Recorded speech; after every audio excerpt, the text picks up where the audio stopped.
जय हिंद। हम class 10th का बायोलॉजी पढ़ रहे हैं जिसके चैप्टर का नाम है जीव जनन कैसे करते हैं। और हम पिछले वीडियो में इस चैप्टर का एमसीक्यू देखे थे और इस वीडियो में देखेंगे इस चैप्टर के इम्पोर्टेंट क्वेश्चन के बारे में। इस चैप्टर में जो यहाँ पे हम क्वेश्चन लिए हैं वो कुछ मॉडल पेपर के हैं और कुछ आपके बुक के हैं, तो ज़्यादा इम्पोर्टेंट क्वेश्चन यहाँ पे हम लिए हैं, सारा क्वेश्चन नहीं लिए हैं। ठीक, ये मॉडल पेपर वाला तो सारा क्वेश्चन इसमें है, सारा मॉडल पेपर वाला क्वेश्चन एमसीक्यू में भी था, तो आपको सारा टॉपिक पढ़िएगा। अब देखिए ये इम्पोर्टेंट क्वेश्चन है, मतलब ये पेपर में आने के बहुत ज़्यादा चांस हैं, इसलिए हम आपको बता रहे हैं। और आपको सारा टॉपिक, हर एक टॉपिक क्लियर होना चाहिए बायोलॉजी का। नंबर से कोई मतलब नहीं होता, पहले आप तैयारी कीजिए, अच्छे से रिवीजन करेंगे तो आपका नंबर वैसे ही अच्छा आ जाएगा।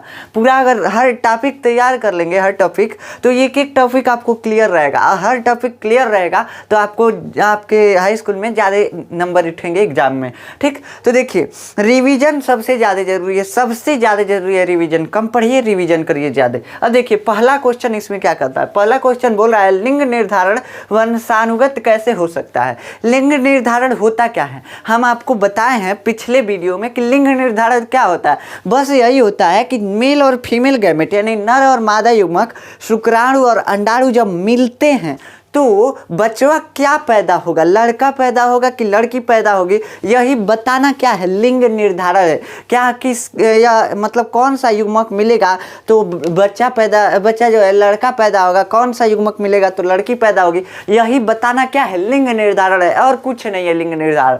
अब बोल रहा है ये वंशानुगत कैसे हो सकता है। वंशानुगत क्या होता है, वंशानुगत का मतलब एक पीढ़ी से जो गुण है ट्रांसफर हो जाते हैं दूसरे पीढ़ी में, तो उसको क्या बोलते हैं वंशानुगत हो गया। मतलब कुछ भी एक पीढ़ी से दूसरे पीढ़ी में चला गया ना तो उसको बोल देंगे वंशानुगत हो गया। जैसे अब इसको देहात में लोग रहन बोलते हैं, तो एक आदमी का रहन दूसरे आदमी में ट्रांसफर हो जाएगा तो उसको क्या बोल देंगे कि ये वंशानुगत हो गया। ठीक, समझ में आया। जैसे अगर आपके हाथ बड़े बड़े हैं और आपके पिताजी के भी हाथ बड़े बड़े हैं, तो आपके पिता से लक्षण वो ट्रांसफर हुआ है कि आपके हाथ थोड़े बड़े बड़े हैं। ठीक, तो ये क्या है, ये वंशानुगत है। समझ में आया। तो बोल रहा है लिंग निर्धारण वंशानुगत कैसे हो सकता है। हम अभी पिछले वीडियो में आपको बताए हैं कि क्या होता है, जनन जब होता है बच्चा पैदा करने के लिए दो युग्मकों का मिलना जरूरी है। जैसे दो लोग मिलते हैं तभी तीन होते हैं, वैसे ही दो मिलेगा तो क्या बनाएगा, बच्चा बनाएगा। जब तक दो नहीं मिलेंगे तब तक बच्चा नहीं बनेगा। समझ में आया। तो देखिए दो यहाँ पे क्या है, दो युग्मक है। कौन सा, ये जो है स्त्री का है, मतलब फीमेल गैमेट है यानी मादा युग्मक है। ये जो है स्पर्म है यानी शुक्राणु है, ये नर युग्मक है। समझ में आया। तो देखिए शुक्राणु जो होता है, शुक्राणु में भी 23 क्रोमोसोम होते हैं और मादा युग्मक में भी 23 क्रोमोसोम। जब मिलेंगे तो ये वो क्या बनाएंगे, युग्मनज बनाएंगे, यानी बच्चा का पहला स्ट्रक्चर बनाएंगे, पहला स्टेज बनाएंगे। ये दोनों एक में कंबाइन हो जाते हैं सब। मान लीजिए ना दो फुलाना ऐसे चिपका है, बस एक फुलाना बन गया, वही है। ठीक, सेम वही है। तो ऐसे ही ये क्या होता है, ये सेम हो जाता है। मतलब ये दोनों कोशिका हैं, ये स्पर्म भी कोशिका है लेकिन ये नर का है, ये कोशिका है लेकिन ये मादा का है। समझ में आया। मतलब स्त्री का है, फीमेल का है। समझ में आया। तो ये जब दोनों मिलेंगे, लड़का और लड़की का कोशिका, ये जनन कोशिका होते हैं। इसको स्पर्म यानी शुक्राणु, इसको अंडाणु बोलते हैं। जब दोनों मिलेंगे तो एक मिल जाएंगे, अपने मिल के एक बना देंगे। अब जब एक बनाएंगे तो इसको क्या बोलते हैं बाबू, युग्मनज। इसमें कितना गुणसूत्र होगा, 46। ठीक, तो ये जब विभाजन करेगा बच्चा बन जाएगा, इससे हमको मतलब नहीं है।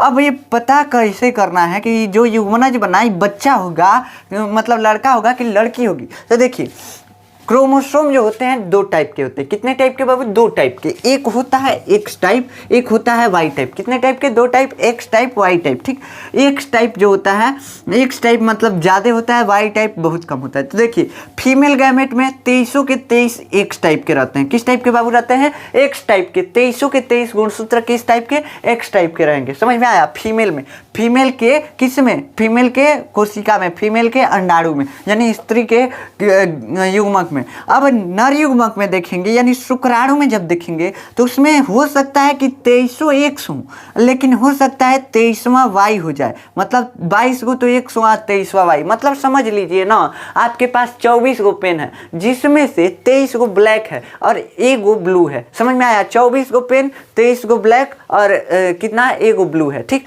अब हो सकता है कि 23वां ब्लैक को हटा करके हम ब्लू ले लें, मतलब एक गो ब्लैक को अलगे रख दें, तो ये क्या हो जाएगा, एक ब्लू और 22 कितना हो गया, ब्लैक हो गया। समझ में आया? तो ऐसे होता है। और हो सकता है कि सारा क्या हो सकता है कि सारा जो हो ब्लैक के हो सकता है।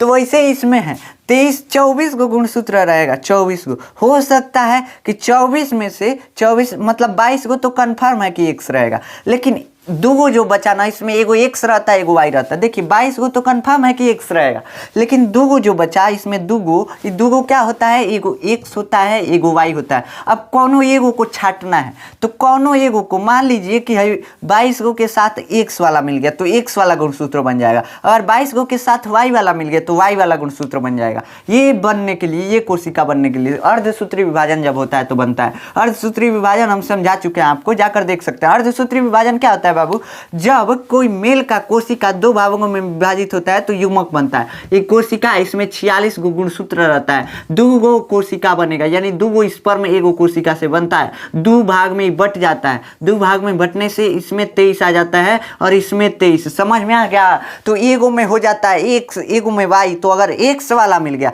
तो ये क्या बनेगी, लड़की बनेगी। वाई वाला मिल गया तो लड़का। समझ में नहीं आया? देखिए अभी ध्यान से देखिए, समझ में आएगा। देखिए क्या होता है, अगर हम बताए है ना कि 22, देखिए 46 था ना, 46 क्या था, 46 था। 46 में से एगो आई रहता, अभी 46 गो विभाजित होता है तो 23 का गुणसूत्र बनता है, 23 का युग्मक बनता है। ठीक, समझ में आ गया? 23 का। अब इस 46 में से एगो बस क्या गुणसूत्र रहता है, 46 गो गुणसूत्र में से एगो गुणसूत्र वाई गुणसूत्र रहता है। क्या रहता है, एगो गुणसूत्र वाई गुणसूत्र रहता है। अब कोनो एक कहीं में नहीं वाई जाएगा कि दोनों में जाएगा, नहीं जाएगा बाबू, तो दोनों में नहीं जाता है। अब मान लीजिए कि अगर इसमें 23 एक्स आ गया, 23 एक्स, तो बचा कितना बाबू, एक्स बचा कितना, एक्स बचा 22 गो। काहे से कि इसमें 23 गो आ गया है, इसमें 23 गो नहीं आएगा, काहे से कि एगो वाई भी है लास्टवा में। हम बताए ना कि इसमें एगो वाई रहता है। समझ में आया? नहीं समझ में आया? देखिए 46 गो में से 45 गो तो एक्स रहता है, लेकिन एगो 46वां गुणसूत्र वाई रहता है। तो अब देखिए 45 गो में से 23 गो अगर इसमें एक्स चला जाएगा तो उसके बाद इसमें एगो वाई आ जाएगा। ठीक, काहे से कि 23 को इसमें भी पूरा करना है, तो 23 को इसमें भी पूरा हो जाता है। तो देखिए अगर एक्स वाला क्या मिल गया, एक्स वाला इस अंडाणु से मिल गया, सारा जिसमें एक्स है वो मिल गया इस अंडाणु से, तो जो संतान पैदा होगा क्या पैदा होगा, लड़की। और जब वाई वाला इससे मिल जाएगा तो क्या पैदा होगा, लड़का। वाई वाला लड़का, एक्स वाली लड़की। समझ में आया? तो यही होता है। तो अब बताइए कैसे वंशानुगत है, लिख दीजिएगा। चूंकि लिंग निर्धारण जो होता है पिता के जनन कोशिका के गुणसूत्रों के द्वारा होता है, अतः यह पिता से प्राप्त लक्षण है, इसलिए यह वंशानुगत होता है। समझ में आ गया? अब देखिए मानव में लिंग निर्धारण कैसे होता है। मानव में अभी हम बता दिए कि लिंग निर्धारण कैसे होता है, ये क्वेश्चन खत्म हो गया। बोल दीजिएगा कि मेल कोशिका में, मेल स्पर्म में 22 मतलब क्रोमोसोम जो होते हैं एक्स टाइप के होते हैं, यानी कि नर युग्मक में स्पर्म में 22 गो जो होते हैं, 22 क्या होते हैं, 22 क्रोमोसोम क्या होते हैं, एक्स टाइप में होते हैं। अब 23वां क्रोमोसोम जो होता है, हो सकता है एक्स हो सकता है वाई हो। यदि एक्स 23वां रहता है तो वो जब अंडाणु से मिलेगा तो क्या पैदा होगा, बच्ची पैदा होगी, यानी लड़की पैदा होगी।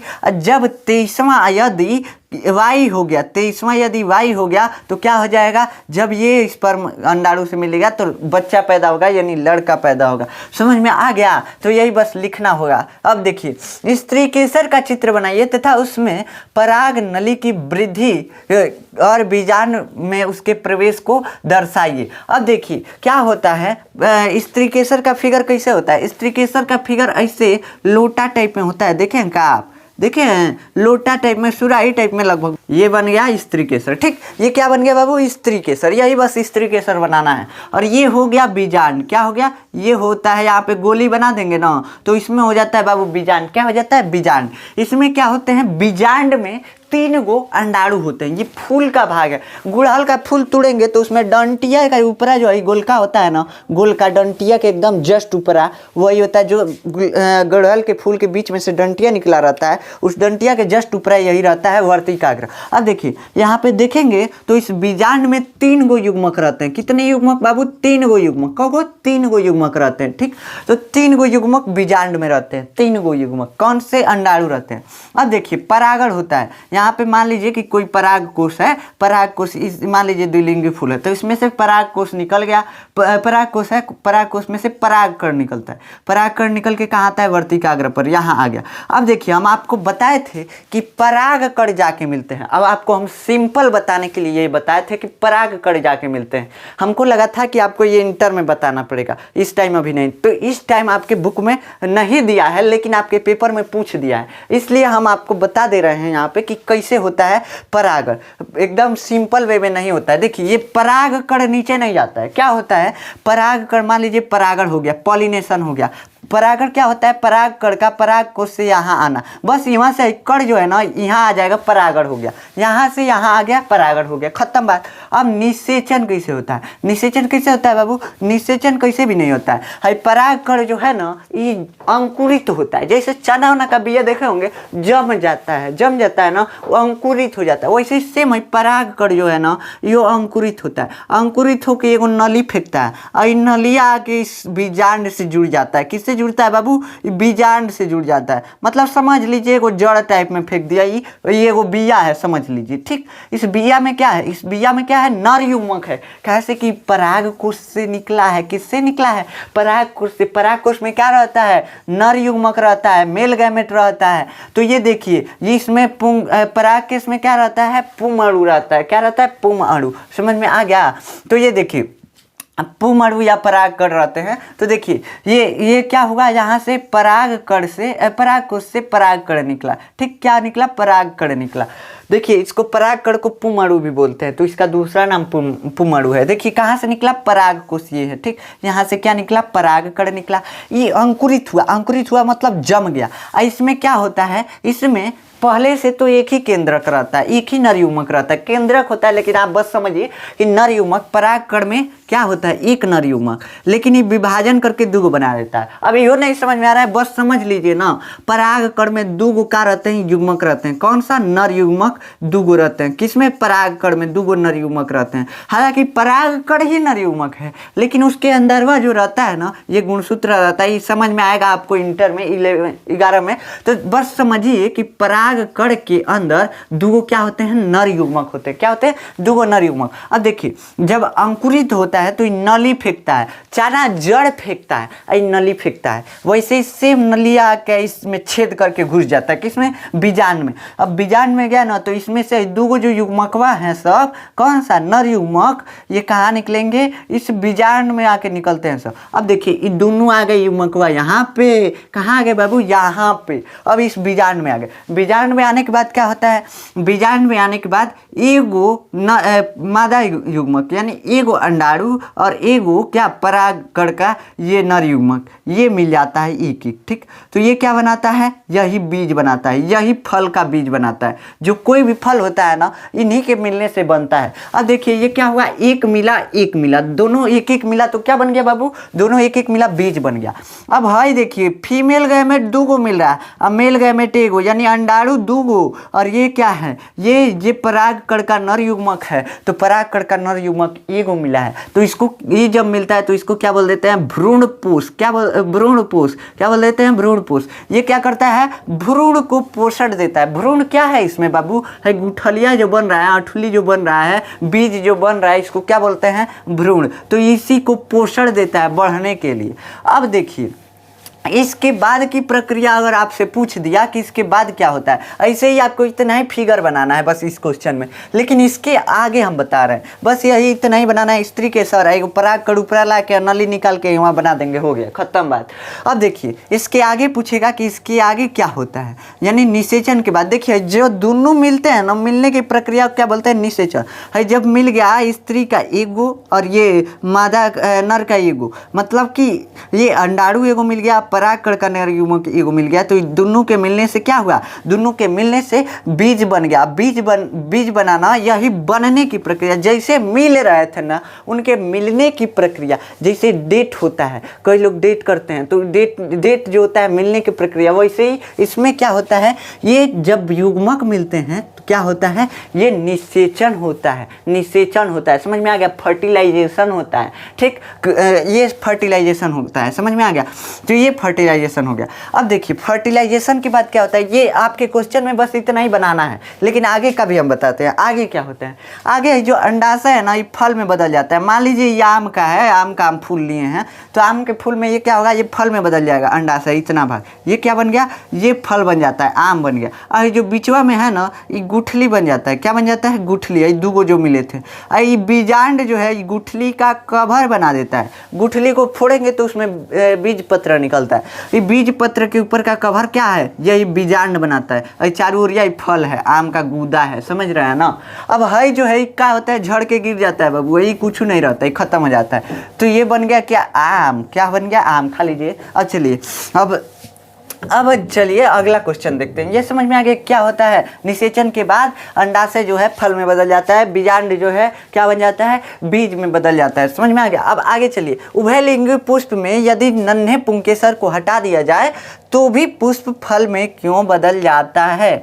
ये कह रहा है उभयलिंगी पुष्प किसको बोलते हैं बबुआ, जिसमें नर भाग और मादा भाग दोनों हो, नर भाग और मादा भाग दोनों हो। जैसे मटर का फूल उभयलिंगी है, ठीक, मटर का फूल क्या होता है, उभयलिंगी होता है। अब पपीता का फूल देखेंगे एकलिंगी है, पपीता में या तो नर होगा या तो मादा होगा, समझ में आया। तो देखिए मटर के फूल पे आप समझिए, मटर के फूल पे ये बोल रहा है कि उभयलिंगी पुष्प में यदि नन्हे पुंकेसरों को हटा दिया जाए तो भी फूल पुष्प फल में क्यों बदल जाता है। देखिए बोल रहा है कि ये मान लीजिए स्त्री वाला भाग अभी हम बनाए थे, ये नर भाग हो गया, ये इतना नर भाग है, ये जो तंतु टाइप में निकला हुआ है नीचे से, इसी को उभयलिंगी बोलते हैं, जिसमें नर और मादा भाग दोनों। अगर एक लिंगी रहता है ये पुष्प न होता, इसमें या तो पुंकेसर नहीं रहता, नहीं तो स्त्री केसर नहीं रहता, समझ में आया। तब देखिए ये दोनों है।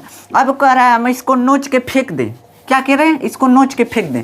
तो बताइए नोच के फेंक दिए तो इसमें से अभी परागकण गया नहीं था, लेकिन ये तभी भी कैसे फल में बदल जाता है, कैसे फल में बदल जाता है, यही पूछ रहा है कि हम ये जो पुंकेसर है इस भाग को नोच के फेंक दें तो कैसे ये फल में बदल जाता है, बस यही पूछ रहा है। तो ये कुछ नहीं होता है। देखिए अब ये बस स्त्री केसर बचा है ना, इसके बगलिया वाला कौन फूल होगा मटर का, अब उसका क्या हुआ, पुंकेसर क्या हुआ, पुंकेसर के परागकोश से परागकण कोई माछी इस पे बैठी, मान लीजिए कोई माछी बैठी, बस उसके पैरों में परागकण लग गया। क्या हुआ, परागकण लग गया। ये मान लीजिए मटर का फूल है, ये क्या है, पुंकेसर है, ये परागकोश है, परागकोश पे बैठी माछी, अब माछी बैठ के उड़ के यहाँ पे चली आई। अब बताइए उसके पैरों में क्या लगा था बाबू, परागकण। क्या लगा था, परागकण। अब यहाँ पे आई, बस यहाँ पे चिपचिपा पदार्थ होता है, उसके पैरों में से परागकण को अपने अंदर वह चिपका लेता है। लसेदार टाइप का पदार्थ कुछ होता है, मतलब चीनी का पाग देखे ना उसी टाइप में। अब बताइए यहाँ पे चिपका लेता है, तो इसका हो गया परागण।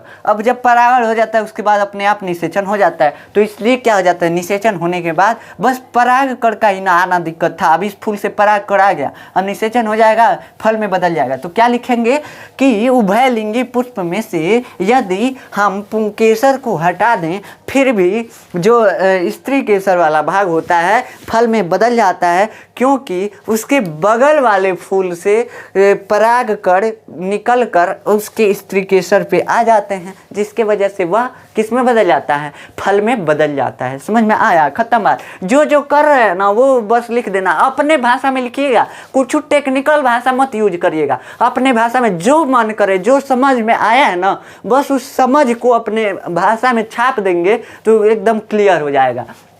अब देखिए अब बोल रहा है तंबाकू में नर युग्मक में 24 गुणसूत्र होते हैं, मादा युग्मक तथा युग्मनज में कितने गुणसूत्र होंगे, ये बोल रहा है। ठीक, तो ये बोल रहा है तंबाकू के नर युग्मक में, मान लीजिए कि तंबाकू का नर युग्मक है, इसमें कितने गुणसूत्र होते हैं बाबू, 24। क्या बोला है, 24 गुणसूत्र। तो देखिए किसी भी जीव में नर और मादा युग्मक में गुणसूत्रों की संख्या समान रहती है। मतलब नहीं समझ में आया, नर युग्मक में अगर 24 गो है बाबू तो मादा युग्मक में भी कितना होना चाहिए, 24 रहेगा। क्या होना चाहिए, 24 रहेगा। क्या रहेगा, 24 रहेगा। तो बोला है कि तंबाकू में नर युग्मक में 24 गुणसूत्र होते हैं, मतलब नर युग्मक मेल गैमेट में क्या होते हैं, 24। तो फीमेल गैमेट में कितने होंगे, यानी मादा युग्मक में तो 24 ही होंगे। उसके बाद तथा युग्मनज में गुणसूत्रों की संख्या, युग्मनज किसको बोल रहा है, जाइगोट को। क्या बोल रहा है? जाइगोट को। अब इन दोनों को मिला के वो कोशिका बनाएंगे तो 24 जोड़िए ना, कितना हो गया बाबू? 48। तो बस हो गया, खत्म बात। युग्मनज बन गया यानी जाइगोट बन गया। देखिए युग्मक और युग्मनज तनी मनी फर्क है। युग्मक जो है मेल और फीमेल का होता है। बचवा का पहला स्ट्रक्चर जो होता है इसको क्या बोलते हैं? युग्मनज बोलते हैं। पहला स्ट्रक्चर जब बचवा का बनने लगता है ना, उसी को क्या बोलते हैं? युग्मनज बोलते हैं, जाइगोट बोलते हैं। अरे जो अभी बचवा बना नहीं है ना, कुछ नहीं हुआ है, बस एगो है फीमेल का, एगो कोशिका का है, एगो है मेल की कोशिका का है, खत्म बात। अलग अलग चीज़ का है। मतलब ये लड़की का कोशिका है, ये लड़का का कोशिका है। जब मिलेगा तब जाके एगो बचवा तैयार होगा। ये बचवा जो है, बचवा का पहला स्ट्रक्चर को हम क्या बोल दे रहे हैं बाबू? युग्मनज यानी जाइगोट। तो देखिए क्या हुआ, बोल रहा है तंबाकू के नर युग्मक में 24 गुणसूत्र, तो 24 गुणसूत्र ठीक है।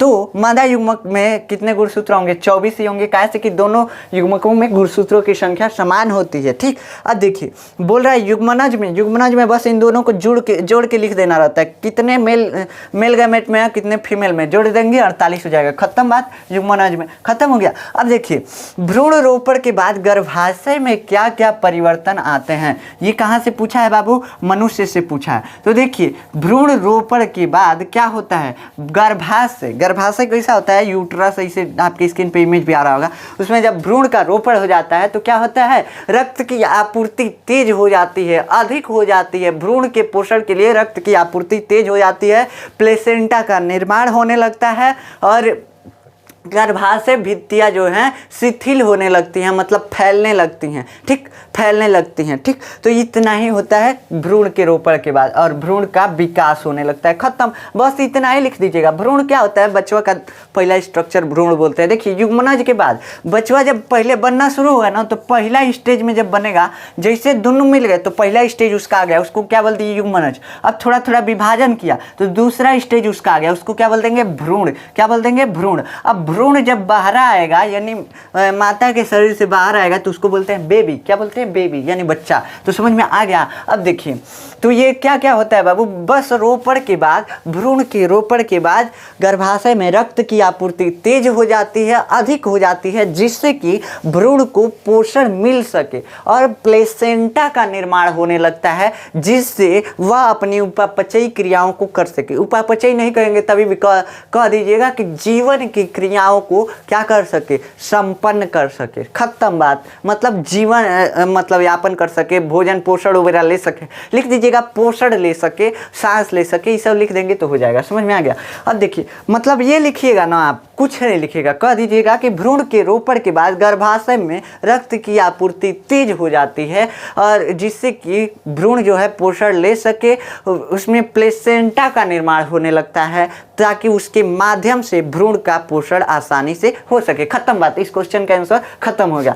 अब देखिए मादा जनन तंत्र का चित्र तथा सभी भागों के नाम लिखिए। मादा जनन तंत्र का चित्र क्या बनाएंगे? आपके स्क्रीन पे भी आ रहा होगा। देखिए सभी भागों के नाम, पहले क्या होते हैं? 2 अंडाशय होते हैं दोनों ओर, उसके बाद दोनों ओर 2 ट्यूब यानी नली होते हैं, उसको क्या बोलते हैं? Fallopian tube. क्या बोलते हैं बाबू? Fallopian tube. उसके बाद क्या होता है? उसके बाद यूट्रस होता है, यूट्रस यानी गर्भाशय होता है। क्या होता है? गर्भाशय, जिसमें बच्चा पलता है।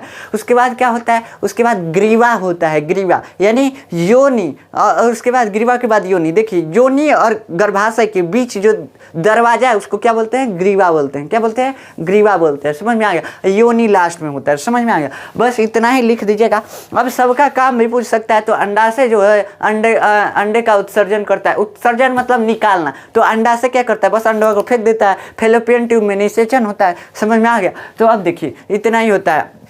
अब पूछ सकता है कि कैसे कैसे निषेचन होता है। तो देखिए क्या होता है, मतलब सेक्सुअल रिलेशन बनाने से, जब लड़के लड़की सेक्सुअल रिलेशन बनाते हैं तो मेल का स्पर्म लड़की के वेजाइना में चला जाता है और वेजाइना से ट्रेवल करते हुए यानी चलते हुए कहाँ चला जाता है बाबू? ग्रीवा से होते हुए, गर्भाशय से होते हुए फैलोपियन ट्यूब में। फैलोपियन ट्यूब में उधर से अंडाशय से अंडा निकला रहता है। अब अंडा से जाके स्पर्म मिल जाता है तो इस मिलने की प्रक्रिया को क्या बोलते हैं? निषेचन। निषेचन के बाद युग्मनज यानी जाइगोट बनता है, बचवा का पहला स्टेज बन गया। जाइगोट डगराते डगराते कहाँ जाता है, गर्भाशय में। डगराते डगराते कहाँ जाता है, गर्भाशय में। और गर्भाशय में आने के बाद देखिए यहाँ फैलोपियन ट्यूब है ना, फैलोपियन ट्यूब ये हो गया गर्भाशय आपका। तो ये गर्भाशय में यहाँ से मान लीजिए डगरते डगरते यहाँ पे आ जाता है, रोपड़ इसका हो जाता है, यहाँ पे प्लेसेंटा वगैरह का निर्माण होता है, भ्रूण का विकास होता है, ठीक। उसके बाद बच्चा पैदा होता है, खत्म बात, इतना ही होता है। अब देखिए, अब पूछा है परागण और निषेचन में अंतर क्या है। तो बाबू परागण का भी हम बताए हैं, पॉलिनेशन का बताए हैं कि बस पराग कोश से जब स्त्री केसर पे क्या आ जाएगा, इस भाग पे क्या आ जाएगा, पराग कोश से पराग कण यहाँ पे आ जाएगा तो क्या हो जाता है, परागण हो जाता है। बस पराग कण यहाँ वर्तिकाग्र पर पहुँच गया, क्या हो गया, परागण हो गया। और निषेचन क्या होता है, पराग कण का कहाँ मिलना, पराग कण का मादा के मतलब युग्मक से मिलना, अंडाणु से मिलना, अंड कोशिका से मिलना, क्या कहलाता है, निषेचन कहलाता है। तो परागण और निषेचन में यही अंतर है। समझ में आ गया? तो ये लिख दीजिएगा। अलैंगिक जनन के सभी प्रकारों की व्याख्या कीजिए। बबुआ अलैंगिक जनन के कितने प्रकार होते हैं, गिनिए। विखंडन होता है, बहु विखंडन होता है, कायिक प्रवर्धन होता है, उसके बाद क्या होता है, मुकुलन होता है, उसके बाद क्या होता है, उसके बाद उत्तक संवर्धन होता है, उसके बाद कटिंग विधि होती है, कई गो विधि होती है, कृत्रिम विधि होता है, कई गो विधि होता है, इष्ट में भी होता है। तो ये सब होता है, ठीक। आप सारे विधि को बुक से भी पढ़ सकते हैं। देखिए क्या होता है, पहला विखंडन। विखंडन क्या होता है बाबू, विखंडन दो भागों में बंटना, बराबर बराबर भागों में। अमीबा का स्ट्रक्चर कैसे भी बना सकते हैं। अमीबा में क्या होता है, विखंडन। ऐसे गोज दिए अमीबा बन गया, ये क्या हो गया, अमीबा बन गया, ठीक। ये गोज देंगे अमीबा बन गया। उसके बाद इसका जनन होता है, मतलब दूगो अमीबा बनाना है तो क्या करेंगे, दूगो अमीबा ऐसे बस बराबर भाग का बना देंगे, बराबर साइज का अमीबा बन गया। ये क्या हो गया, विखंडन हो गया। क्या हो गया, विखंडन, द्विविखंडन इसको बोलते हैं। क्या बोलते हैं, द्विविखंडन बोलते हैं, ठीक। क्या बोलते हैं, द्विविखंडन बोलते हैं। ये हो गया विखंडन, मतलब बराबर भागों में जब कोई जीव बट जाता है तो उसको क्या बोलते हैं, द्विविखंडन हो गया। बहुविखंडन में मान लीजिए कि ये क्या होता है, प्लाज्मोडियम होता है। प्लाज्मोडियम जीव जिससे मलेरिया होता है, तो प्लाज्मोडियम जो होता है, प्लाज्मोडियम है मान लीजिए। अब इसमें बहुविखंडन यानी बराबर बराबर कई गो प्लाज्मोडियम बन जाएगा, मतलब बहुत ज़्यादा प्लाज्मोडियम बराबर बराबर बांट के बन जाएगा, ठीक। तो ये हो गया बहुविखंडन। अब क्या होता है बाबू, ये देखिए विखंडन हो गया। अब खंडन होता है, एक होता है खंडन। क्या होता है, खंडन। ये किस में होता है, शैवाल में होता है। कई अगर शैवाल एक लाइन से, ठीक। अब इस मान लीजिए ये एक शैवाल है, ये एक शैवाल है, ये एक शैवाल है। शैवाल एक कोशिकीय जीव है, आप जानते हैं। अब शैवाल जो है कई खंडों में बट जाता है तो इसी को खंडन बोल देते हैं। खत्म बात, खंडन हो गया, खंडन हो गया, खंडन हो गया, खंडन हो गया, खंडन हो गया, खत्म। मतलब कई कोशिका, कई शैवाल बना दिया, हो गया खंडन। समझ में आ गया? अब देखिए मुकुलन यानी बर्डिंग क्या होता है। क्या होता है बाबू, बर्डिंग यानी मुकुलन। मुकुलन क्या होता है, हम कल भी बताए थे आपको। मुकुलन में क्या होता है, फूका टाइप का कुछ निकल जाएगा और वह गिर जाएगा। किस में होता है, हाइड्रा में होता है। हाइड्रा क्या है, समुद्री एगो जीव है, इसमें मुकुलन हो जाता है ऐसे, और ये जो है टूट के ऐसे और गिर जाएगा, फिर एगो नया हाइड्रा बना देगा। क्या होगा, नया हाइड्रा बना देगा। ऐसे ही बस आप लिख देंगे ना कि जो मतलब उभार आता है, लिख दीजिएगा कि मुकुलन में क्या आता है, जीव शरीर के ऊपर एक उभार आता है, वो उभार बड़ा होकर जीव के शरीर से अलग हो जाता है और अलग होने के बाद नए जीव का निर्माण कर लेता है। खत्म मुकुलन। समझ में आया? अब देखिए मुकुलन खत्म हो गया। अब क्या होता है, अब होता है पुनरुद्ध भवन। क्या होता है बाबू, पुनरुद्ध भवन। क्या होता है, पुनरुद्ध भवन। पुनरुद्ध भवन का मतलब आप जानते हैं, पुनरुद्ध भवन का मतलब पुनः उत्पन्न होना। जैसे छिपकली उपकली का पूंछ काट देते हैं, तुरंत जम जाता है, तो क्या हो गया, पुनरुद्ध भवन हो गया। प्लेनेरिया में क्या होता है, प्लेनेरिया को अगर दो भागों में काट देंगे, ऐसे प्लेनेरिया तो दिखने वाला जीव है, आप सर्च मारेंगे यूट्यूब पे कि प्लेनेरिया का जनन दिखाइए तो दिखा देगा। अगर इसको कई भागों में काट देंगे ना, ये प्लेनेरिया तुरंत मतलब जीव बन जाएगा, प्लेनेरिया दूसरा जीव बन जाएगा, ठीक। अब स्टार फिश में भी ऐसे होता है। स्टार फिश जो होती है, तारा मछली, इसमें क्या होता है, इसको भी अगर काट देंगे तो क्या हो जाएगी, दो भाग में काट देंगे, दो तारा मछली बन जाएगी, खत्म। उसके बाद देखिए कृत्रिम में क्या होता है, कृत्रिम में हो सकता है एक दो छूट सकता है जनन का, तो मतलब ये सब होते हैं जनन के प्रकार। अब देखिए कृत्रिम में क्या होता है, कृत्रिम में क्या होता है बाबू, कलम लगाना, उसके बाद क्या आ गया, कटिंग आ गया, उसके बाद क्या आ गया, दाब विधि आ गया, रोपड़ विधि आ गया, कई वो होता है ना। तो देखिए क्या होता है, पहले देखिए, पहले क्या आता है कटिंग। कटिंग क्या होता है, गन्ने को काट के रोप देते हैं, तो काट के रोपते हैं तो उसमें क्या होता है, पर्वसंधि होता है। पर्वसंधि क्या होता है, पर्वसंधि। ये जो जोड़ पे कुछ कलिकाएं निकली रहती हैं उसी को क्या बोलते हैं, पर्वसंधि। गन्ने को काट कर जहाँ से रोपते हैं तो वहीं से गन्ना नया निकल जाता है, तो ये क्या हो गया, ये कटिंग विधि हो गया, कटिंग से रोपते हैं। ठीक, अब क्या होता है कटिंग के बाद क्या होता है, रोपण विधि देख लीजिए। रोपण विधि में क्या होता है, इसमें एक पौधा ले लीजिए, क्या हो गया, एक पौधा ले लीजिए, कोई नया पौधा हो, छोटा पौधा, उसका पलई काट के फेंक दीजिए। क्या हुआ, पलई काट के फेंक दीजिए। दूसरे पौधे का कोई पलई लाइए, छोटा सा पलई, समझ रहे हैं ना, और उसको ऐसा बनाइए कि इसमें फिट हो जाए। इसमें भी ऐसा गैप बना दीजिए काट के, और इसको, इस डाली को भी ऐसा गैप काट के बना दीजिए। उसके बाद जोड़ दीजिए ऐसे, और उसके बाद क्या हो गया, यहाँ पे पॉलीथीन से बांध दीजिए। ये क्या हो गया, रोपण विधि। इससे नया पौधा जन्म ले लेता है। उसके बाद दाब विधि क्या होता है, मान लीजिए कोई लचीला पौधा है, मेहंदी ओदी का, क्या है, मेहंदी ओदी का पौधा है। अब उसको देखते हैं लोग क्या करते हैं, एक डाली निकला है ऐसे, अब उसको क्या करते हैं, ले जाके मिट्टिया में ऐसे दबा के निकाल देते हैं। ये पता ही है, लेकिन यहाँ पे मिट्टिया में अंदर में क्या होता है, हो जाता है, कुछ दिन बाद जड़ निकल जाता है। तो इसको क्या बोलते हैं, दाब विधि। क्या बोलते हैं बाबू, दाब विधि। समझ में आ गया। तो ये होता है, जो अपनी भाषा में समझ में आएगा उसी को लिख दीजिएगा, जो समझ में आएगा। क्या है, बस दाब विधि। इसमें डाली को दबा देते हैं और इसमें क्या होता है, जड़ निकल आता है मिट्टी के अंदर डाली में, वही क्या हो जाता है, यही दाब विधि हो जाता है। समझ में आ गया, खत्म। ऐसे ही बस लिखना है और कुछ नहीं लिखना है। अब देखिए, अब क्या होता है, एक प्रक्रिया क्या होती है। अब मान लीजिए कोई मुड़ने वाला डाली नहीं है, तो उसको दबाएंगे कैसे, तो क्या करते हैं, ऐसे डाली निकला रहेगा, उसके ऊपर से माटी बांध देते हैं झिल्ली से। क्या करते हैं, झिल्ली से माटी बांध दिए, लो तुम नहीं दबोगे, तुरंत यहाँ पे भी जड़ फेंक देता है कुछ दिन बाद। इसको यहाँ से काट के फिर से लगा देते हैं, खत्म, बात हो गया। तो यही दाब विधि, रोपण विधि, ये कृत्रिम विधियां हैं पौधे लगाने की। तो ये पौधे के लिए ही क्या होता है, पौधे के लिए अलैंगिक जनन के प्रकार होते हैं ज़्यादातर, पौधे और सूक्ष्म जीवों के लिए, और किसी जीवों के लिए नहीं होता है। समझ में आ गया। तो ये किस में हुआ है बाबू, अमीबा में। ईस्ट में भी मुकुलन होता है, देखिए ईस्ट में मुकुलन होता है, अमीबा में विखंडन होता है, प्लाज्मोडियम में बहुविखंडन होता है। खंडन किस में होता है, शैवाल में होता है। समझ में आया। पुनरुद्भवन किस में होता है, प्लेनेरिया में होता है। पुनरुद्भवन को पूर्ण रूप से जनन नहीं माना जाता है, ये हम आपको बता चुके हैं। समझ में आया। अब ये मतलब आप समझ गए होंगे। अब चलिए आगे देखते हैं। आगे क्या है, जीवधारियों में लैंगिक प्रजनन का वर्णन कीजिए। लैंगिक प्रजनन का वर्णन क्या होता है, लैंगिक प्रजनन। लैंगिक प्रजनन का मतलब सेक्सुअल रिप्रोडक्शन। क्या होता है, सेक्सुअल रिप्रोडक्शन। जब युग्मक के द्वारा किसी जीव का निर्माण होता है तो उसी को क्या बोलते हैं, लैंगिक प्रजनन। खत्म बात।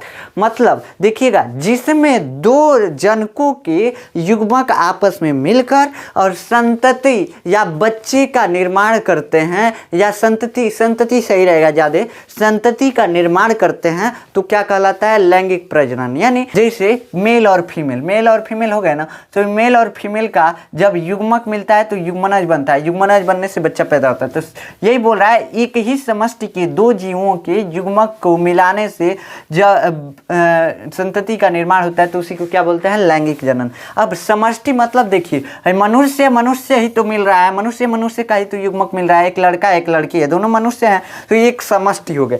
इस समष्टि के दो जीव हैं ना, इन दोनों जीवों का युग्मक मिला है तो क्या बना है, युग्मनज बना है, भ्रूण बना है, बच्चा बनेगा। ठीक, तो ये मतलब लैंगिक जनन के बारे में यही होता है। ठीक, तो इसी को लिख दीजिएगा लैंगिक जनन के बारे में। ठीक, अब देखिए अब क्या होता है, अब जीवधारियों में लैंगिक प्रजनन का वर्णन हो गया। पुरुष के जनन अंग का चित्र था, सभी भागों के कार्य बताइए। पुरुष के लैंगिक जनन का चित्र क्या होता है, आपके स्क्रीन पे भी आ रहा होगा। अब देखिए, टेस्टी जो होता है, वृषण, ये जो मतलब वहाँ अंडे टाइप का होता है गोल गोल, तो वो दो होता है। टेस्टी से एक जोड़ी होता है, मतलब वृषण एक जोड़ी होता है मनुष्य में। इनका काम क्या होता है, इनका काम होता है स्पर्म का निर्माण करना। इसके चारों ओर कुछ हल्का सा पाइप टाइप का आपको दिख रहा होगा, उसमें क्या होता है, उसको बोलते हैं अधिवृषण। क्या बोलते हैं, अधिवृषण। इसमें क्या होता है, स्पर्म बनने के बाद इसमें इकट्ठा होता है, और उसके बाद क्या होता है, स्पर्म उसके बाद किसके द्वारा निकलता है, शुक्रवाहिका। शुक्रवाहिका से आता है और कहाँ आ जाता है, शिश्न में आ जाता है, शिश्न में आके जुड़ जाता है, और शिश्न में आके जुड़ जाता है, बस शिश्न के द्वारा स्पर्म बाहर निकल जाता है, यानी शुक्राणु बाहर निकल जाता है। अब इसमें क्या क्या आया, शुक्रवाहिका तक तो कुछ नहीं आता है। शुक्रवाहिका के पहले क्या आता है, उसके पहले शुक्राशय एक ग्रंथि आती है। शुक्राशय क्या करती है? शुक्राशय अपना कुछ स्राव छोड़ती है। अब ये आपको नहीं लिखना है क्या स्राव छोड़ती है, बस लिख दीजिएगा कि शुक्राशय उसमें अपना स्राव छोड़ती है। उसके बाद क्या होता है, आगे होता है एक और ग्रंथि। कौन सा ग्रंथि होता है? Prostate gland. प्रोस्टेट ग्लैंड क्या करता है? देखिए, पेशाब का नली और ये स्पर्म वाला शुक्रवाहिका दोनों आया रहता है यहीं पे प्रोस्टेट ग्लैंड होता है। ये दो काम करता है, अपना स्राव भी छोड़ता है। यो नियंत्रित करता है कि बाबू अब पेशाब जाए तो स्पर्म ना, स्पर्म जाए तो पेशाब ना, कुछ एक हो जाना चाहिए। तो इसलिए क्या होता है, ये प्रोस्टेट ग्लैंड होता है। और शिश्न द्वारा क्या होता है, बाहर निकल जाता है। क्या बाहर निकल जाता है? स्पर्म। और इसी शिश्न के द्वारा फीमेल के वेजाइना में चला जाता है। समझ में आया? अब देखिए, ये हो गया पुरुष के जनन अंग का चित्र, सभी अंगों का नाम और ये कार्य होगा। जब स्त्री में अंड का निषेचन नहीं होता है तो क्या होता है? अंड का निषेचन यानी जब स्पर्म अंडाणु से नहीं मिलता है गर्भाशय में, यहाँ पे जब स्त्री के जनन अंग में अंडाशय क्या करता है, अंडे को तो फेंक देगा, अंडा को यहाँ फेंक दिया। ठीक, अब मान लीजिए कि स्पर्म आइबे नहीं किया, कोई रिलेशन ही नहीं बनाई, वो जो स्त्री है वो कोई रिलेशन नहीं बनाई, सेक्सुअल रिलेशन, तो क्या हुआ उसमें अंडे का क्या होगा? जब अंडा रहेगा यहाँ पे तो क्या होगा, ये गर्भाशय की भित्तियां क्या हो जाती हैं, मोटी हो जाती हैं अंडोत्सर्ग के समय। उसके बाद जब स्पर्म नहीं जाता है तो ये अंडाणु खराब हो जाता है, खराब होकर के धीरे धीरे यहाँ पे आ जाता है और ये भित्तियां जो हैं, गर्भाशय की भित्तियां जो मोटी हुई थी वो क्या होने लगती हैं, टूट कर गिरने लगती हैं और ये ब्लीडिंग के रूप में बाहर निकल जाते हैं। किसके थ्रू? वेजाइना के थ्रू। तो बस इतना ही लिख देना है। ठीक, अब ये आप को ये भी लिखना पड़ेगा कि ये कितने दिन लगता है, कितने दिन का समय लगता है। तो इसी को बोलते हैं मासिक चक्र या पीरियड। देखिए क्या होता है, 14 दिन लगता है यहाँ पे अंडे बनने में, मतलब अंडे के परिपक्व होने में। देखिए अंडा तो स्त्री के शरीर में पहले से ही बहुत ज़्यादा अंडा होता है। ठीक, वो अंडा जो होता है हर महीने हर 14 दिन पे एक अंडा बन के एक मतलब अंडाशय से निकलता है। एक महीने लगता है लगभग 28 दिन एक अंडा बनने में, लेकिन एक मतलब अंडा यहाँ से इस अंडाशय से निकला तो अगले महीने अगले बार इसमें से निकलेगा। ठीक, तो समझ में आया? एक अंडाशय से अंडा एक महीने में एक बार निकलता है। अब देखिए क्या होता है, अब मान लीजिए कि 14 दिन क्या हुआ, एक बार यहाँ पे 14 तारीख को आया अंडा और 14 तारीख को, मान लीजिए जनवरी का 14 तारीख है, यहाँ पे अंडा आया, निषेचन नहीं हुआ, 17 तारीख को ही खराब हो जाएगा, लगभग 17 तारीख में ही खराब हो जाएगा।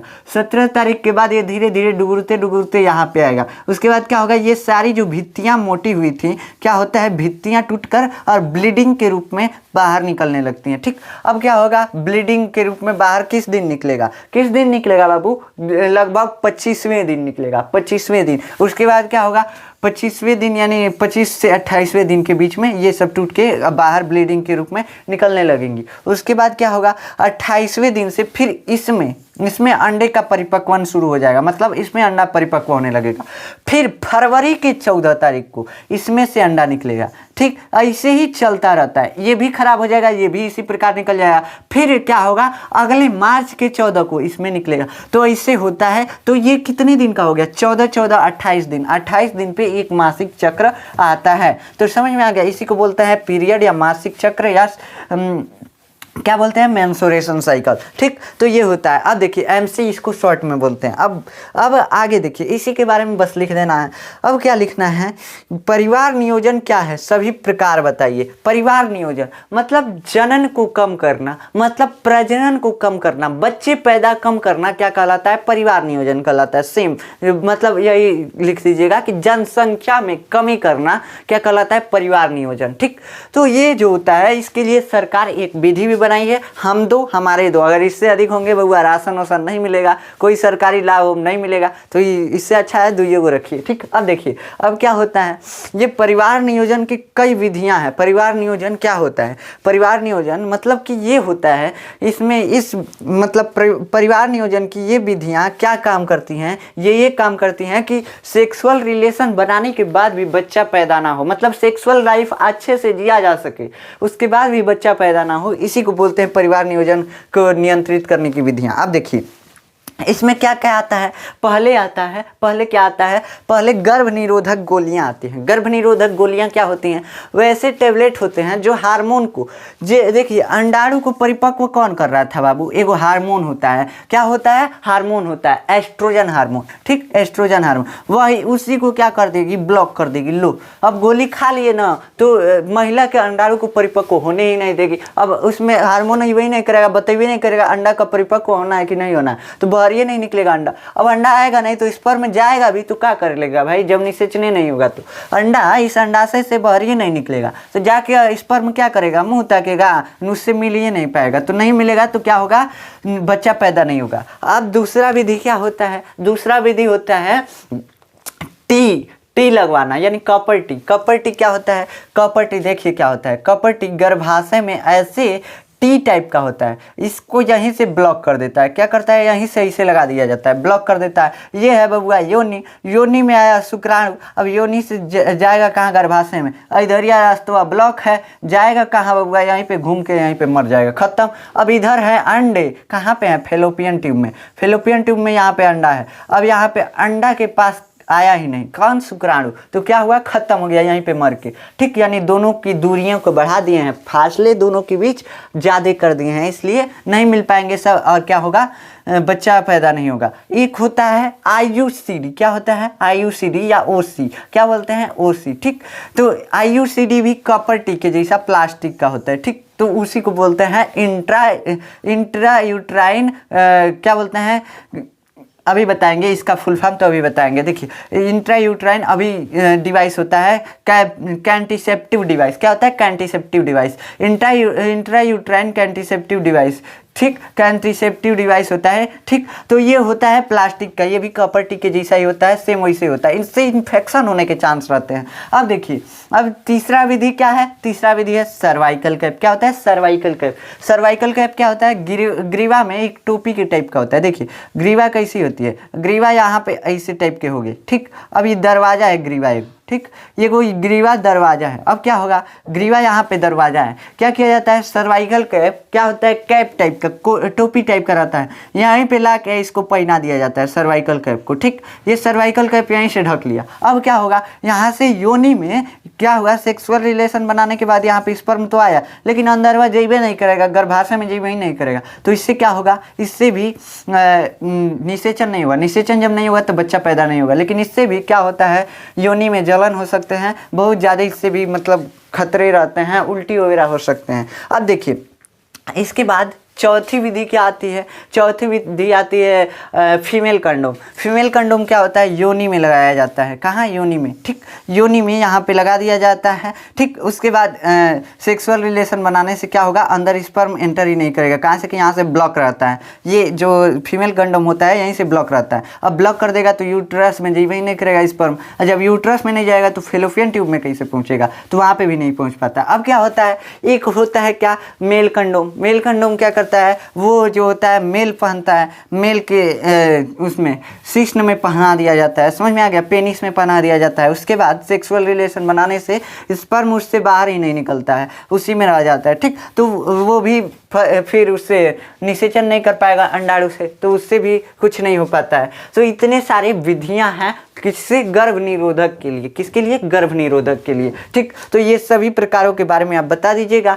अब कायिक प्रवर्धन किसे कहते हैं बाबू, लिख दीजिएगा, जो प्रवर्धन किसी जीव के शरीर के भागों से हो उसी को क्या बोलते हैं, कायिक प्रवर्धन। क्या बोलते हैं, कायिक प्रवर्धन। समझ में आया, नहीं समझ में आया, देखिए क्या होता है। अब मान लीजिए कायिक प्रवर्धन में क्या क्या आ जाएगा, ये रोपण विधि वगैरह सब आ जाएंगे, सब है, जो गुलाब का टहनी काट के लगा देते हैं ना, यो कायिक प्रवर्धन है, जो बर्डिंग हो रहा है यो कायिक प्रवर्धन है, जो पत्थलचूर का होता है, पत्थलचूर का पत्ती वो टूट के गिर जाता है, अपने आप टूट के गिर जाता है, तो उसमें क्या होता है, पत्तियां के हर मोड़वा पे क्या होता है, एक पत्थलचूर का पौधा निकल जाता है, तो ये क्या है, कायिक प्रवर्धन। मतलब देखिए ना, इसके शरीर से टूट के गिरा है, अब उसी से क्या हुआ, जम गया। आलू का रोपना कायिक प्रवर्धन है बाबू, आलू जो रोपाता है वो भी कायिक प्रवर्धन है, समझ में आ गया। तो ये सब कायिक प्रवर्धन होते हैं, ठीक। अब देखिए पुष्प में निषेचन के बाद क्या घटनाएं होती हैं? पुष्प में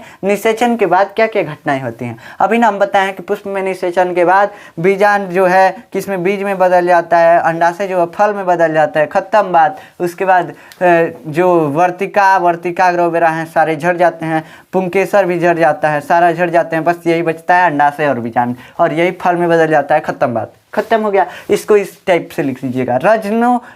रजोनिवृत्त को परिभाषित कीजिए। रजोनिवृत्त क्या होता है? देखिए, मादा के शरीर में क्या होता है, अंडाशय में सीमित अंडे होते हैं, हर महीने एक अंडे परिपक्व होकर निकलते हैं। क्या होता है? हर महीने एक अंडे परिपक्व होकर निकलते हैं। अब सीमित होते हैं तो बबुआ खत्म तो कब होना है, कब खत्म होना है। तो जब खत्म होता है तो उसके बाद पीरियड आना बंद हो जाता है, यानी क्या होता है, मेंस्ट्रुएशन साइकिल होना बंद हो जाता है। तो उसी को क्या बोलते हैं? रजोनिवृत्त। क्या बोलते हैं?